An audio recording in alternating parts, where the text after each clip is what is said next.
Hey gang, we're back, and I'm here with Mr. Gutso, and this week we've been talking about common digestive symptoms and their connection with possible weight gain. So most of you guys know I'm not a doctor, I'm not offering any medical advice, but in this video I want to talk about the possible connections between nausea and weight gain that can occur.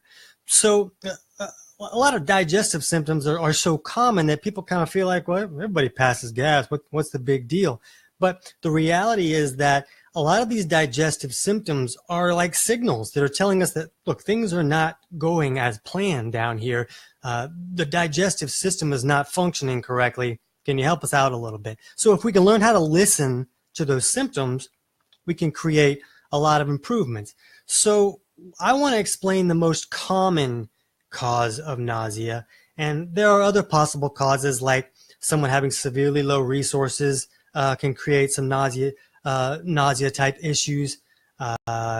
Another thing is like food that's not being broken down properly. It starts to kind of rot and ferment, and that's the way that it breaks down, and that can create a lot of chemicals and gases and toxins that kind of make the person just feel ick.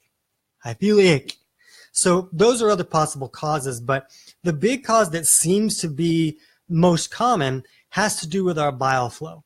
So we're going to look at Mr. Gutso here, and I'm going to kind of explain how the bile flow works. Because what happens is, in the liver here, the body filters out all the junk that comes in. When we eat all this garbage and the body's like, that doesn't belong here, we're going to filter it out. That's the liver's job. Most of us know that. But what happens is the body filters the junk out with the liver and puts it into the bile. Bile is like this soapy substance, and then it stores it in the gallbladder here. And what happens is, after food comes into the stomach and gets acidified correctly, it leaves the stomach and goes into this duodenum. Duodenum is like the first 10 inches of the small intestine. So when this acid product goes into the duodenum, that's when the bile, which is very alkaline, comes out of the gallbladder, comes down this biliary pathway and drops onto that acid product and neutralizes it.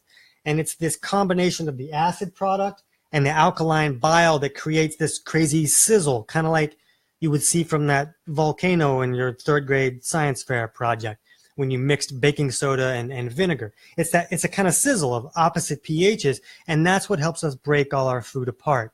So the bile is important in that respect to help digestion function correctly. But the real trick is that the liver puts all this garbage into the bile so that it comes down here and then goes out the back door. So it's taking out the trash. That's what the bile is doing.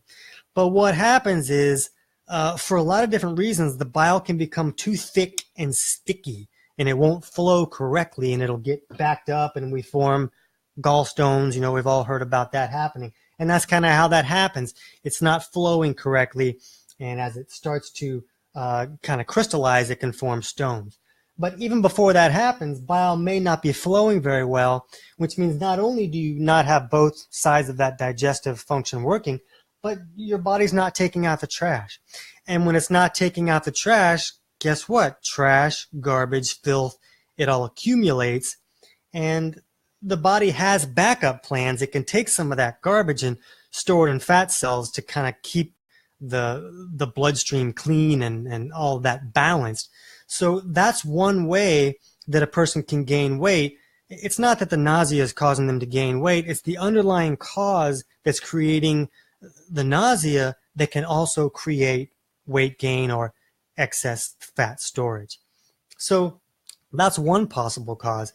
But it's this feeling of ick from all the garbage backing up that can cause other problems. It can reduce a person's appetite, and if their digestive capacity is low, they have a harder time breaking down real foods like, chicken or broccoli. But they can take a Pop-Tart, they can break that down real easy because it's just these processed carbohydrates. So these people will tend to gravitate toward this junk food that's easier to digest, and they'll shy away from the foods that are really good for us, the foods that have all the nutrients that we really need, like the proteins and the vegetables and things that are harder to break down.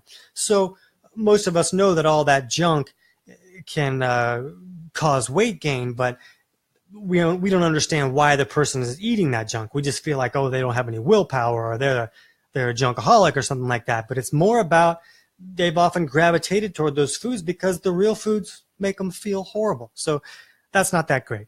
So to improve bile flow, if a person can get this moving better, not only will their body take out the trash, but they can digest food, and a lot of times the nausea will clear up when they can do that.